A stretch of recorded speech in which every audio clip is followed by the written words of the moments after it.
Mari kita sama-sama mendeklarasikan apa yang dimaksud dengan Pentakosta ketiga.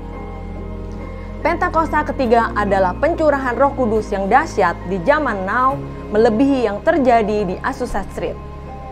Pentakosta ketiga akan mengakibatkan penuaian jiwa yang terbesar dan yang terakhir sebelum Tuhan Yesus datang kembali. Pentakosta ketiga akan membangkitkan generasi Yeremia, yaitu anak-anak muda yang dipenuhi Roh Kudus, cinta mati-matian kepada Tuhan Yesus, tidak kompromi terhadap dosa, dan akan bergerak untuk memenangkan jiwa. Pentakosta ketiga lahir di Indonesia dan bergerak ke bangsa-bangsa. Gerakan ini dari timur ke barat dan akan kembali ke Yerusalem. Pentakosta ketiga akan memberikan kuasa untuk menyelesaikan amanat agung. Dan setelah itu Tuhan Yesus datang kembali. Tuhan Yesus memberkati. Amin. Mazmur 91. Dalam lindungan Allah. Orang yang duduk dalam lindungan yang maha tinggi dan bermalam dalam naungan yang maha kuasa akan berkata kepada Tuhan, tempat perlindunganku dan kubu pertahananku, Allahku yang kupercayai. Sungguh, dialah yang akan melepaskan engkau dari jerat penangkap burung, dari penyakit sampar yang busuk. Dengan kepaknya ia akan menudungi engkau, di bawah sayapnya engkau akan berlindung. Kesetiaannya ialah perisai dan pagar tembok. Engkau tak usah takut terhadap kedahsyatan malam, terhadap panah yang terbang di waktu siang, terhadap penyakit sampar yang berjalan di dalam gelap, terhadap penyakit menular yang mengamuk di waktu petang. Walau 1.000 orang rebah di sisimu dan 10.000 di sebelah kananmu, tetapi itu tidak akan menimpamu. Engkau hanya menontonnya dengan matamu sendiri dan melihat pembalasan terhadap orang-orang fasik. Sebab Tuhan ialah tempat perlindunganmu. Yang maha tinggi telah kau buat tempat perteduhanmu. Malapetaka tidak akan menimpa kamu dan tulah tidak akan mendekat kepada kemahmu. Sebab malaikat-malaikatnya akan diperintahkannya kepadamu untuk menjaga engkau di segala jalanmu. Mereka akan menatang engkau di atas tangannya, supaya kakimu jangan terantuk kepada batu. Singa dan ular tedung akan kau langkahi, engkau akan menginjak anak singa dan ular naga. Sungguh hatinya melekat kepadaku, maka aku akan meluputkannya, aku akan membentenginya, sebab ia mengenal namaku. Bila ia berseru kepadaku, aku akan menjawab, aku akan menyertai dia dalam kesesakan. Aku akan meluputkannya dan memuliakannya. Dengan panjang umur akan kukenyangkan dia, dan akan kuperlihatkan kepadanya keselamatan daripadaku. Amin.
Kau kekuatan di hidupku,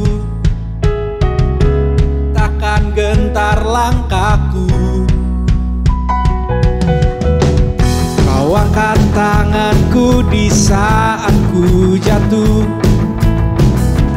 Kaulah sumber kuatku.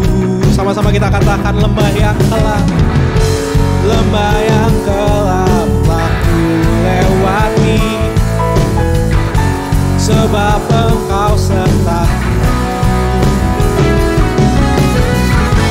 Dengan imanku ku diselamatkan oleh kuasa Yesusku.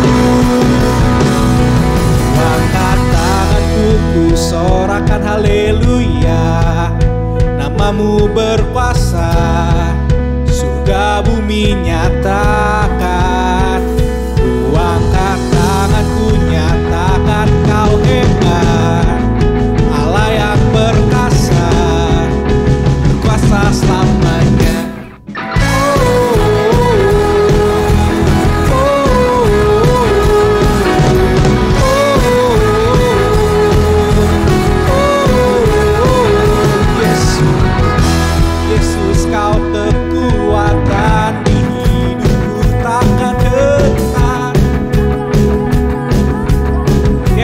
Selalu angkat tangan setiap kami. Kau angkat tanganku di saat ku jatuh, Kaulah sumber kuatku. Lembah yang gelap, lembah yang gelap kan ku lewati, sebab Engkau sertaku. Dengan imanku diselamatkan oleh kuasa Yesusku. Ku angkat tanganku, ku sorakan haleluya. Namamu berkuasa, surga bumi nyatakan. Ku angkat tanganku, nyatakan Kau hebat, Allah yang perkasa, berkuasa selamanya.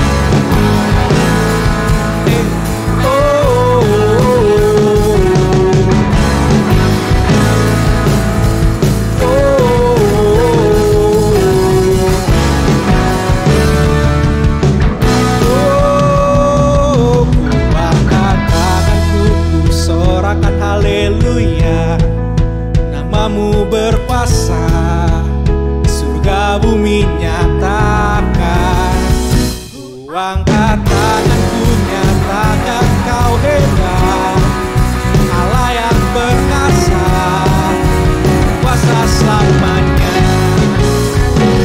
Ku angkat tanganku, ku sorakan haleluya. Namamu berkuasa, surga bumi nyatakan. Ku angkat tanganku, nyatakan Kau hebat, Allah yang perkasa, berkuasa selamanya.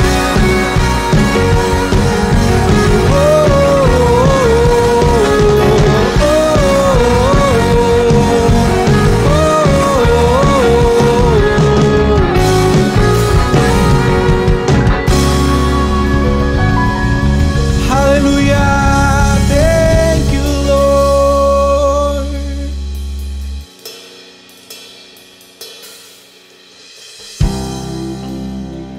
Semua karena kebaikan-Mu Tuhan, kami ada sampai saat ini. Tuhan, kami hanya mau Tuhan yang pimpin setiap jalan kami, sehingga kami mampu ya Tuhan, kami kuat untuk kami menghadapi segala sesuatu. Terima kasih Tuhan, terima kasih Tuhan. Bukan dengan kekuatanku ku dapat jalani hidupku, tanpa Tuhan yang di sampingku ku tak mampu sendiri.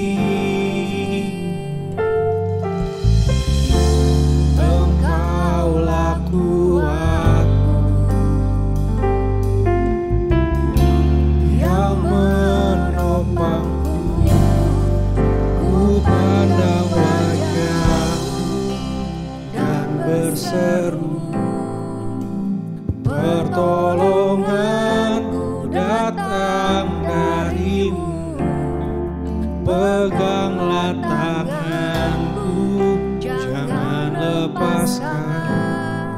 Kaulah harapan dalam hidupku.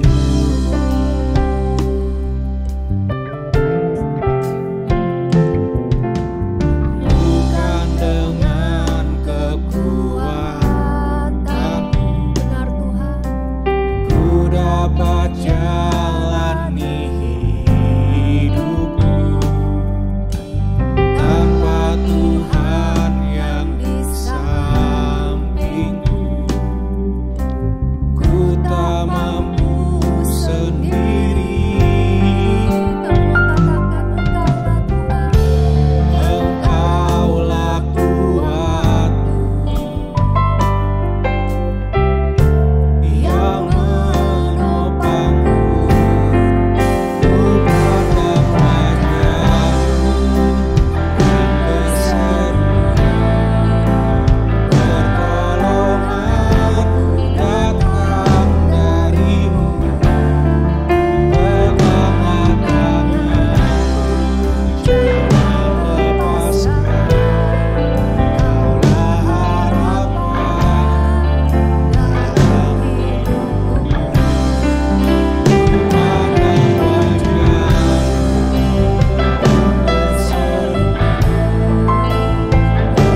pertolonganku datang darimu, peganglah tanganku, jangan lepaskan. Kaulah harapan dalam hidupku.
dengan hati yang penuh dengan sukacita.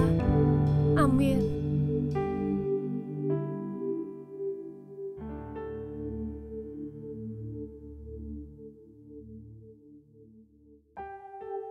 Shalom saudara, di dalam kitab Mazmur pasal 23 diceritakan tentang bagaimana kehidupan seseorang yang menjadikan Yesus Kristus sebagai gembala di dalam hidupnya.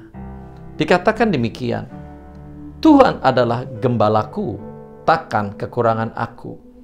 Ia membaringkan aku di padang yang berumput hijau.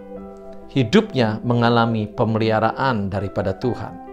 Yang selanjutnya dikatakan, Ia membimbing aku ke air yang tenang, Ia menyegarkan jiwaku, Ia menuntun aku di jalan yang benar oleh karena namanya. Tuhan akan menuntun hidupnya ke jalan yang benar dan jiwanya pun mendapatkan ketenangan daripada Tuhan.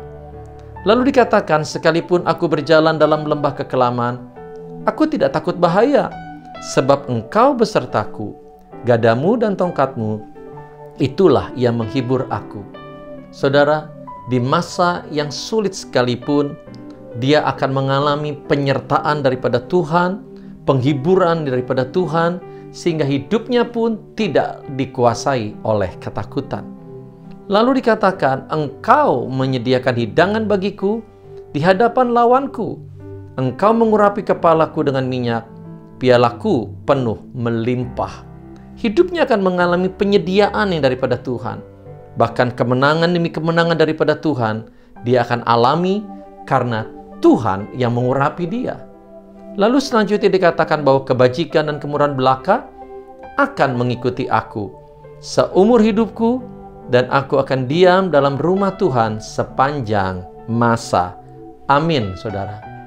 Namun, saudara, bila Tuhan bukan menjadi gembala bagi kehidupan seseorang, maka yang terjadi atas dirinya justru adalah kebalikan daripada Mazmur 23 ayat 1 sampai yang kelima. Saya akan bacakan dengan kondisi kebalikan daripada apa yang tertulis dalam Mazmur 23. Dikatakan demikian, bila Tuhan bukan gembalaku, selalu kekurangan aku. Aku dibaringkan di padang yang gersang dan tandus. Aku dibimbing ke air yang bergelora, sehingga jiwaku menjadi sesak dan tertekan. Aku dituntun di jalan yang sesat oleh karenanya, dan ketika aku berjalan dalam lembah kekelaman, aku sangat takut bahaya, sebab tiada yang besertaku. Gada dan tongkatnya itulah yang menghancurkan aku. Aku menjadi hidangan di hadapan lawanku. Kepalaku tidak diurapi dengan minyak, pialaku kering kerontang. Kebajikan dan kemurahan tidak ada yang mengikuti aku seumur hidupku. Dan aku akan diam di luar rumah Tuhan sepanjang masa. Saudara, terkadang tanpa disadari, tidak sedikit orang Kristen yang hidupnya digembalakan oleh dunia yang dikendalikan oleh kuasa kegelapan. Bukan Tuhan Yesus yang menjadi gembalanya, tetapi dunia yang menjadi gembalanya. Kita temukan anak-anak kecil, anak-anak muda, kehidupan mereka digembalakan oleh gadget mereka, melalui games elektronik, melalui pornografi. Apalagi sekarang ini, saudara, di masa pandemi, di mana banyak daripada mereka tidak bisa melakukan kegiatan di luar rumah. Yang terjadi, hal hasil adalah kehidupan mereka semakin terikat dengan gadget mereka, sehingga pikiran mereka, perkataan mereka, perbuatan mereka mengikuti apa yang mereka tonton, apa yang mereka dengar, apa yang mereka mainkan, dan kehidupan mereka menjadi semakin rusak akibat pengaruh daripada dunia yang dikendalikan oleh kuasa kegelapan. Demikian pun juga, saudara, orang-orang dewasa tidak terkecuali. Ada begitu banyak mungkin di hari-hari pandemi ini, bahkan kehidupan orang-orang dewasa yang mereka adalah orang-orang Kristen, kehidupan mereka tetapi digembalakan oleh dunia, digembalakan oleh uang, sehingga apa yang dikatakan oleh dunia untuk mendapatkan sejumlah uang, mereka akan dengarkan, mereka akan ikuti, sekalipun itu bertentangan dengan firman Tuhan.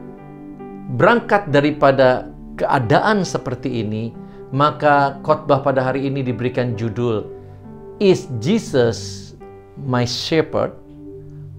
Yesuskah gembalaku? Saudara yang dikasihi Tuhan Yesus, pertanyaan seperti ini perlu kita ajukan kepada diri kita secara pribadi. Apakah Yesus Kristus masih menjadi gembala di dalam kehidupan saya? Apakah kehidupan saya masih digembalakan oleh Tuhan Yesus? Ataukah dunia yang saat ini sedang menggembalakan kehidupan saya. Saudara, Yohanes pasal 10 ayat yang ketiga sampai keempat dikatakan demikian. Untuk Dia penjaga membuka pintu dan domba-domba mendengarkan suaranya. Dan Ia memanggil domba-dombanya masing-masing menurut namanya dan menuntunnya keluar. Jika semua dombanya telah dibawanya keluar, Ia berjalan di depan mereka. Dan garis bawah ini, domba-domba itu mengikuti Dia karena mereka mengenal suaranya. Saudara, ayat ini dengan sangat jelas menunjukkan kepada kita bahwa kalau Tuhan Yesus menjadi gembala dalam kehidupan saudara dan saya, maka setiap kita akan mengikuti Tuhan Yesus. Dan saudara, aplikasi dari pengertian mengikuti Tuhan Yesus adalah menyangkal diri dan memikul salib. Di dalam Markus 9 ayat 23 dikatakan demikian. Katanya kepada mereka semua, setiap orang yang mengikut aku, ia harus menyangkal dirinya, memikul salibnya setiap hari dan mengikut aku. Saudara yang dikasihi Tuhan Yesus, mari saat ini melalui firman Tuhan hari ini saya mau mengajak setiap kita untuk selalu menjadikan Yesus Kristus sebagai gembala dalam kehidupan saudara dan saya, sebagai pribadi yang kita ikuti dalam kehidupan kita. Dan kalau kita berkata, saya mau Yesus Kristus menjadi gembala dalam kehidupan saya sampai selamanya, saya mau mengikuti Dia, maka yang harus kita perhatikan bahwa Tuhan mau untuk setiap kita menyangkal diri dan memikul salib. Saudara yang dikasihi Tuhan Yesus, firman Tuhan berkata, sebab kalau kita tidak bersedia menyangkal diri dan memikul salib, maka kita tidak dapat mengikut Tuhan Yesus. Kenapa bisa begitu? Mari saya akan jelaskan lebih lanjutnya. Apa sih pengertian daripada menyangkal diri? Saudara, menyangkal diri pengertiannya begini, melepaskan kehendak pribadi sendiri dan memilih mengikuti kehendak Tuhan. Saya ulang sekali lagi, pengertian menyangkal diri adalah melepaskan kehendak diri sendiri dan memilih mengikuti kehendak Tuhan. Saudara yang dikasihi Tuhan Yesus, setiap orang yang menyangkal dirinya, maka setiap kali dia diperhadapkan kepada dua pilihan, kehendak pribadi atau kehendak Tuhan, maka dia akan menyingkirkan kehendak pribadi dan memilih untuk mengikuti kehendak Tuhan. Saudara yang dikasihi Tuhan Yesus, contoh yang paling tepat dari pengertian menyangkal diri yaitu dapat kita lihat daripada perkataan Tuhan Yesus. Markus 14 ayat 36 terjemahan TSI dikatakan demikian. Dia berdoa seperti ini, Aba Bapa, Engkau mampu melakukan segala sesuatu. Tolong lepaskan kesusahan ini daripadaku. Tetapi aku minta, garis bawah ini, jangan kehendakku yang jadi, tetapi biarlah kehendak Bapa saja yang jadi. Amin. Saudara dikasihi Tuhan, orang yang tidak bersedia menyangkal diri, dia tidak dapat mengikut Tuhan. Kenapa saudara? Karena begini, ilustrasinya begini.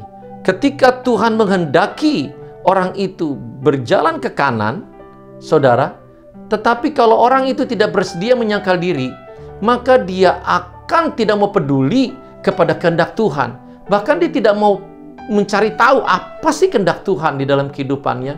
Yang dia pedulikan adalah apa yang saya inginkan. Saudara, ketika Tuhan berjalan ke kanan, dia nggak mau peduli, dia hidup mau semau-maunya. Pokoknya kalau saya mau ke kiri, saya ke kiri. Saya mau ke depan, saya ke depan. Saya mau ke belakang, saya ke belakang. Maka saudara, orang yang demikian, maka dia tidak akan dapat mengikuti Tuhan. Dan saudara, hal yang menariknya begini. Pastor Wendy pernah berkhotbah, dia berkata begini, bahwa setiap orang ingin mengalami apa yang dikatakan Mazmur 23 ayat yang ke-6, di mana kebajikan dan kemurahan mengikuti dirinya sepanjang masa. Setiap orang ingin hidupnya diikuti oleh kebajikan dan kemurahan. Tetapi saudara yang terkasih, yang mereka lupa adalah kebajikan dan kemurahan itu sesungguhnya adalah mengikuti Tuhan Yesus. Dan apa yang terjadi saudara? Ketika kita sebagai pribadi mengikuti Tuhan Yesus, maka yang kita akan alami, kebajikan dan kemurahan akan mengikuti kita. Sebetulnya yang diikuti oleh kebajikan dan kemurahan itu adalah Tuhan Yesus. Bukannya kitanya, tetapi karena kita ngikut Tuhan Yesus, maka kebajikan dan kemurahan mengikuti kita. Dan apa yang terjadi? Kalau kita tidak mau mengikuti Tuhan Yesus, maka yang terjadi kebajikan, kemurahan pun tidak akan mengikuti kita. Nah, saudara yang dikasihi Tuhan Yesus Kristus, saat ini saya mau mengajak untuk kita sama-sama untuk menceritakan sebuah hal yang pernah Tuhan ajarkan kepada saya mengenai melakukan kehendak Tuhan, saudara. Nah, ceritanya begini, saudara. Suatu ketika ada seseorang yang datang menjumpai saya, lalu berbicara. Dia berkata begini, saya mau minta bantuan sejumlah uang. Lalu pada saat waktu itu, Tuhan menyampaikan kehendaknya di dalam kehidupan saya untuk membantu orang itu. Dan saudara, pada saat waktu itu karena kebetulan saya tidak pegang uang sama sekali, lalu saya katakan pada orang itu bahwa besok ya, saya akan berikan uangnya. Nah, saudara, tetapi pada saat besok harinya, ketika pada saat pagi saya, pada saat setelah saya saat teduh, saudara, ada timbul pemikiran begini, saudara. Kalau seandainya dia membohongi saya, apakah saya harus tetap memberikan uang? Kayaknya sih enggak kali ya, kalau seandainya dia membohongi saya. Tetapi apa yang Tuhan Yesus katakan sebagai pengajaran bagi saya? Tuhan katakan demikian. Kamu tetap harus melakukan kehendak-Ku. Kamu harus tetap membantu orang itu. Sekalipun kamu tahu bahwa orang itu membohongi kamu. Kenapa, saudara? Karena kalimat selanjutnya Tuhan katakan demikian. Sebab kamu melakukannya bukan untuk orang itu, tetapi kamu melakukannya karena kamu mau melakukan kehendak-Ku atasmu. Dan itu adalah sebagai wujud daripada ketaatanmu kepadaku. Saudara, jadi alhasil setelah itu saya belajar untuk melakukan kehendak Tuhan. Saya memberikan bantuan kepada orang itu. Saya tidak peduli, tidak mau cari tahu apakah dia bohongin saya atau enggak. Pokoknya saya belajar, saya berkata dalam hati saya mau Tuhan melakukan kehendak-Mu. Saudara yang dikasihi Tuhan Yesus, saya mau katakan demikian. Ketika seseorang semakin sering menyangkal dirinya, maka saudara, keakuan di dalam hidupnya itu akan semakin berkurang dan Yesus akan semakin bertambah. Dan saudara, ketika Kristus semakin bertambah-tambah memenuhi kehidupan orang itu, maka yang terjadi adalah orang itu akan semakin mudah untuk mengikut Tuhan. Saudara, dan bukan hanya itu, kehidupan orang itu akan menjadi semakin serupa dengan Kristus. Walaupun mungkin prosesnya tidak instan, tetapi cepat ataupun lambat, kehidupannya akan menjadi semakin serupa dengan Tuhan Yesus. Amin. Saudara, hal yang berikutnya yang kedua, yaitu adalah berbicara mengenai memikul salib. Untuk kita mengikut Kristus, maka saudara, aplikasinya daripada seorang mengikut Kristus, selain daripada dia menyangkal dirinya, yaitu adalah menyingkirkan kehendak pribadi dan dia memilih untuk melakukan kehendak Tuhan. Hal yang kedua adalah memikul salib. Apa artinya memikul salib? Memikul salib artinya begini, menyalibkan keinginan daging dan keinginan dosa. Yakobus 1, saudara, ayat 14 sampai ke 15. Terjemahan BSD dikatakan demikian. Tetapi kita dicobai oleh keinginan kita yang jahat. Keinginan kita itulah yang menarik dan memikat kita. Kemudian kalau keinginan jahat itu kita turuti, maka lahirlah dosa. Dan kalau dosa itu sudah merajalela, maka kita akan mati. Amin. Saudara, untuk mematikan keinginan dosa atau keinginan daging, maka saudara dan saya harus lakukan sedini mungkin. Selama itu masih dalam berupa benih. Sebab kalau saudara biarkan itu, maka benih itu akan terus bertumbuh dan menjadi pohon yang besar. Tentunya saudara, akan jauh lebih mudah untuk kita mematikan benih daripada kita mematikan sebuah pohon yang besar. Tapi saudara, kalau saudara tidak bersedia mematikan benih itu, maka pada waktu yang akan datang, benih yang saudara biarkan untuk terus tumbuh akan mematikan kehidupan yang ada di dalam diri saudara. Jadi saudara hari ini perlu waspadai.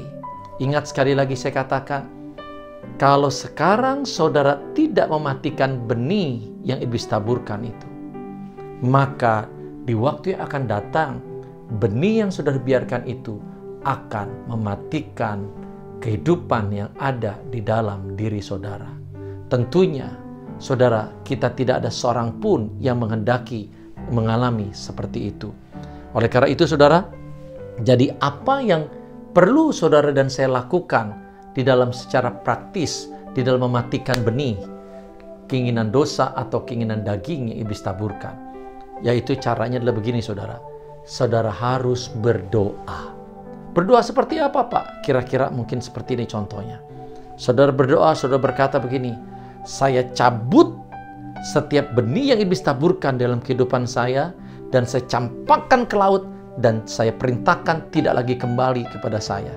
Di dalam nama Tuhan Yesus. Amin. Saudara, setelah saudara berdoa, minta pertolongan daripada Tuhan. Anugerah kekuatan daripada Tuhan.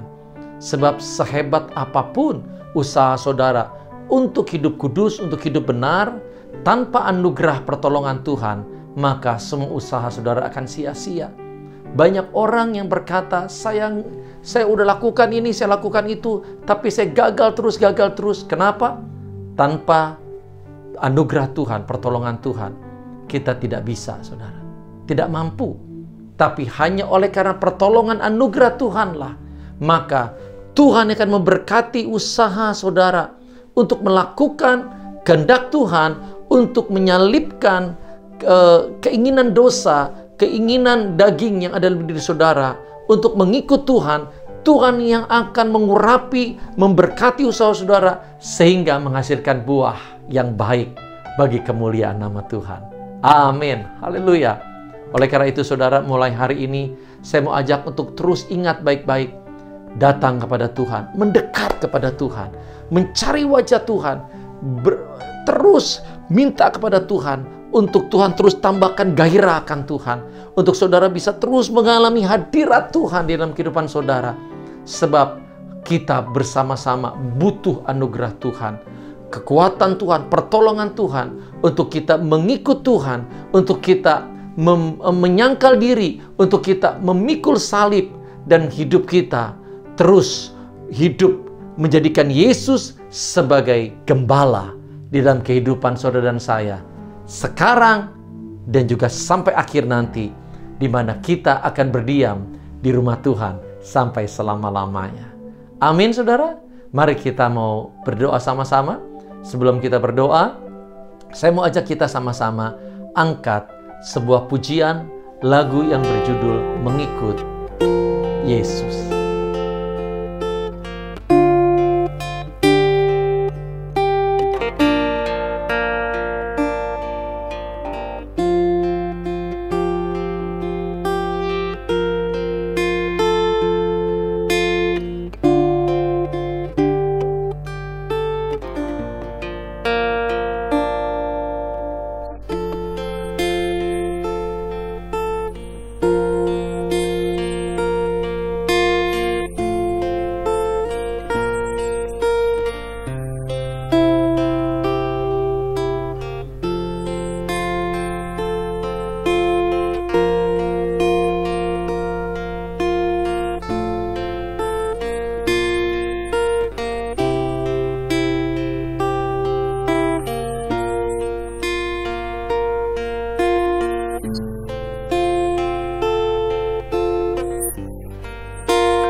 Mari saudara, kita bersama-sama datang menghampiri tahta Tuhan.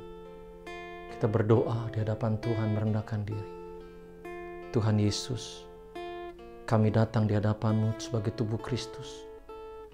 Kami mohon anugerah-Mu, kami mohon kekuatan-Mu, kami mohonkan pertolongan-Mu untuk kami dapat mengikuti Engkau, Sang Gembala Agung, Gembala yang baik, untuk kami bersama-sama dimampukan Tuhan untuk menyangkal diri dan memikul salib setiap hari.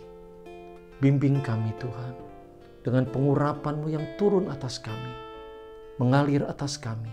Engkau memampukan setiap kami menjadi pelaku-pelaku firman-Mu. Dan saat ini saudara, apabila ada di antara saudara yang diingatkan Tuhan untuk sesuatu dosa yang Tuhan mau untuk saudara bereskan, mari datang di hadapan Tuhan. Minta ampun di hadapan Tuhan. Rendahkan diri. Akui dosa itu. Sekalipun mungkin orang lain tidak ada yang tahu. Tapi datang merendahkan diri. Minta ampun di hadapan Tuhan. Ampuni Tuhan setiap anak-anak-Mu. Setiap dosa dan kesalahan. Ampuni kami. Ampuni setiap kami domba-domba-Mu yang meninggalkan Engkau Tuhan, yang tidak lagi mengikuti Engkau, yang tidak lagi menjadikan Yesus sebagai Gembala Agung di dalam kehidupan setiap kami. Ampuni Tuhan setiap kami domba-domba-Mu yang mungkin tersesat saat ini. Tuhan, Engkau juga tarik kembali. Engkau jumpai dimanapun mereka berada, di rumah-rumah, dimanapun di kamar-kamar. Tuhan, jumpai domba-domba-Mu yang tersesat saat ini. Biarlah domba-domba-Mu ini boleh kembali kepadamu dan boleh mengalami kebaikan Tuhan, boleh kembali digembalakan oleh Tuhan dan mengalami segala kebaikan dari Gembala kami, Yesus Kristus Tuhan, Gembala yang agung. Terima kasih Tuhan Yesus, Engkau memulihkan setiap kami, Engkau memperbarui setiap kehidupan kami. Terima kasih Tuhan. Saat ini saudara, apabila ada di antara saudara yang butuhkan pertolongan Tuhan, kesembuhan daripada Tuhan, baik itu secara fisik jasmani, secara finansial, atau juga membutuhkan pertolongan-pertolongan yang lain daripada Tuhan, angkat kedua tanganmu di hadapan Tuhan. Mari datang di hadapan Tuhan. Bapa, hamba-Mu berdoa dengan otoritas kuasa yang Kau berikan di dalam Kristus Yesus Tuhan. Saat ini hamba melepaskan kesembuhan ilahi atas setiap umat-Mu. Hamba berdoa di dalam nama Tuhan Yesus. Jadilah sembuh di dalam nama Tuhan Yesus. Yang sakit menjadi sembuh di dalam nama Tuhan Yesus. Mengalir kesembuhan ilahi atas setiap anak-anak-Mu dimanapun mereka berada. Apapun sakit yang mereka alami, terjadi kesembuhan, terjadi mujizat Allah, terjadi kesembuhan ilahi, mengalir di dalam nama Tuhan Yesus. Yang mengalami kelemahan secara tubuh, di dalam nama Tuhan Yesus menjadi kuat. Kekuatan ilahi mengalir atas setiap anak-anak-Mu. Roh keperkasaan daripada Tuhan turun atas setiap umat-Mu dimanapun mereka berada. Saat ini berhembus di dalam nama Tuhan Yesus. Hamba lepaskan roh kehidupan ilahi turun atas setiap anak-anak-Mu. Dalam setiap rumah-rumah, ruangan-ruangan yang ada, penuh dengan kuat kuasa roh Allah, penuh dengan kuasa kebangkitan Tuhan, penuh dengan kuasa kebangunan rohani, mengalir saat ini. Manusia rohani yang saat ini sedang mengalami kematian, bangkit di dalam nama Tuhan Yesus, mengalami kebangunan rohani, mengalami kasih yang mula-mula di dalam nama Tuhan Yesus. Kehidupan yang baru daripada Tuhan turun setiap anak-anak-Mu, hati yang baru Tuhan, Kau berikan setiap anak-anak-Mu, biar kehidupan setiap kami semua anak-anak-Mu mengalami kehidupan yang baru di dalam Kristus.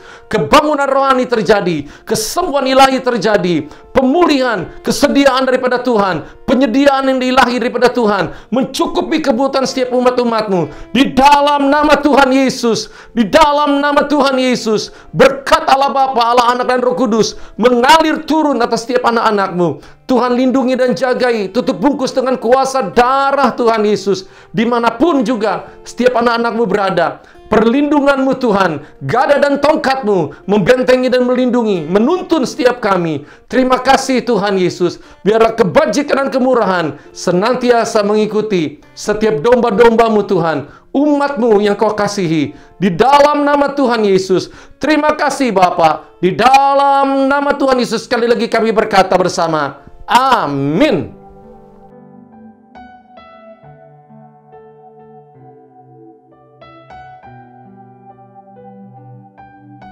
Mari saudara, kita bawa persembahan kita bersama-sama kepada Tuhan dengan hati yang bersyukur kepada Dia. Bapa di surga, terima kasih untuk anugerah, kepercayaan yang Kau berikan bagi kami melalui harta kekayaan yang Kau titipkan kepada kami. Dan saat ini, kalau kami ingin membawa persembahan kami yang terbaik bagimu, kuduskanlah dan pakailah untuk membangun kerajaan di muka bumi ini dan untuk kemuliaan bagi nama-Mu. Engkau Tuhan yang memakai kehidupan kami terus untuk menjadi berkat bagi banyak orang. Terima kasih Bapa, Engkau yang kuduskan persembahan kami ini. Di dalam nama Tuhan Yesus kami berdoa. Amin.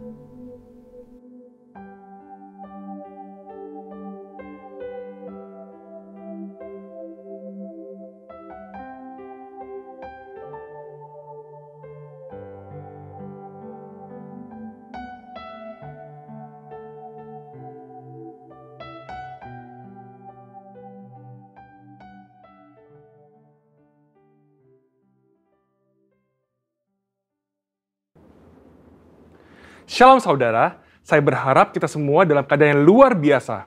Dalam Voice of Pentecost kali ini, kita akan belajar mengenai hati Bapa. Seperti yang kita tahu bahwa Allah menciptakan dan menempatkan manusia sebagai ciptaan yang istimewa dibandingkan dengan ciptaan lainnya. Manusia bukan sekedar diciptakan, tetapi dijadikan seturut gambar dan rupa Allah dan dihembusi dengan nafas kehidupan. Hubungan antara Allah dan manusia bukan hanya antara pencipta dengan ciptaannya, tapi sebuah hubungan yang istimewa, yaitu digambarkan seperti seorang bapa dengan anak-anaknya. Hubungan Allah dan manusia yang disamakan dengan hubungan bapa dan anak diajarkan Tuhan Yesus sendiri yang merupakan hasil dari karya penebusannya di kayu salib. Tuhan Yesus juga mengajarkan sebuah doa yang dikenal dengan doa Bapa kami, dan doa ini dimulai dengan menyebut Allah sebagai Bapa kami yang di sorga. Dalam doanya, ia juga memanggil Allah dengan sebutan Bapa. Dalam pengajarannya, ia memakai perumpamaan bapa dan anak seperti perumpamaan anak sulung dan anak bungsu. Inilah hubungan yang Allah ingin nyatakan kepada manusia ciptaannya, tetapi karena pemberontakan dan pelanggaran perintah Allah oleh manusia, maka hubungan ini menjadi rusak. Iblis memperdaya manusia dengan tipuan yang buat seolah-olah Allah berbohong dan tidak mau tersaingi oleh manusia. Iblis juga menyatakan bahwa manusia akan menjadi seperti Allah ketika memakan buah pengetahuan yang baik dan jahat. Menjadi seperti Allah adalah sebuah hal yang membuat manusia tertarik untuk makan buah itu, sekalipun mengerti segala konsekuensi yang harus ditanggung dan hasilnya justru menghancurkan hubungan yang baik antara Allah dan manusia. Demikian juga hari-hari ini, iblis terus merusak gambaran Bapa Sorgawi dengan cara merusak gambaran Bapa Jasmani agar manusia kehilangan hubungan yang istimewa ini. Nah, berikut ini adalah kesalahan dari tindakan Bapa Jasmani yang merusak gambaran Bapa Sorgawi. Yang pertama, seorang ayah yang menggunakan otoritasnya dengan sewenang-wenang dan memberikan kasih bersyarat kepada anak-anaknya. Maka seorang anak akan sukar menerima dan percaya akan kasih Bapa Sorgawi yang tak bersyarat. Yang kedua, seorang ayah yang suka berbohong dan tidak menepati janji karena berbagai alasan yang dibuat-buat akan menjadikan anak-anaknya tidak dapat mempercayai janji-janji Bapa Sorgawi. Dan yang ketiga, seorang ayah yang tidak menyediakan waktu yang cukup dan berkualitas untuk anak-anaknya, yang akhirnya membuat anak merasa tidak dihargai dan tidak dapat mempercayai kasih Bapa. Sebuah hasil survei yang dilakukan di kalangan generasi muda Gereja Bethel Indonesia menyatakan bahwa ketika menghadapi masalah, hanya 30% yang bercerita kepada orang tuanya, sedangkan 59% lainnya bercerita kepada orang lain, dan 11% memendam masalah itu sendiri. Selain itu, 12,5% kaum muda GBI mengakui bahwa mereka memiliki hubungan yang buruk dengan orang tua, dan 43% tidak ingin memiliki pasangan hidup seperti orang tuanya. Anak yang orang tuanya bercerai memiliki potensi 2 kali lipat lebih besar mengalami hubungan yang buruk dengan orang tuanya dan berkeinginan untuk bunuh diri dibandingkan dengan anak yang orang tuanya tidak bercerai. Pengakuan dari mereka yang memiliki hubungan yang buruk diakibatkan karena tersakiti oleh kata-kata yang diucapkan orang tua, mendapatkan pukulan fisik, merasa orang tua tidak memiliki waktu yang cukup bagi dirinya, dan tidak bisa menjadi teladan. Pada kenyataannya, tidak semua orang dapat memanggil Tuhan dengan sebutan Bapa. Ada keraguan, bahkan penolakan untuk menyebut Bapa karena pengalaman-pengalaman yang buruk dengan orang tuanya. Hal ini menyebabkan banyak dari kita tidak dapat memiliki hubungan yang dekat dengan Bapa Sorgawi. Padahal, Alkitab memberikan gambar yang sangat jelas bahwa Allah adalah Bapa yang sangat mengasihi manusia. Supaya kita mengalami kasih Bapa, kita bisa mulai dengan menerima kasih-Nya yang utama yang dinyatakan melalui Yesus Kristus yang mati di kayu salib untuk menebus dosa dan menyediakan keselamatan yang kekal bagi kita.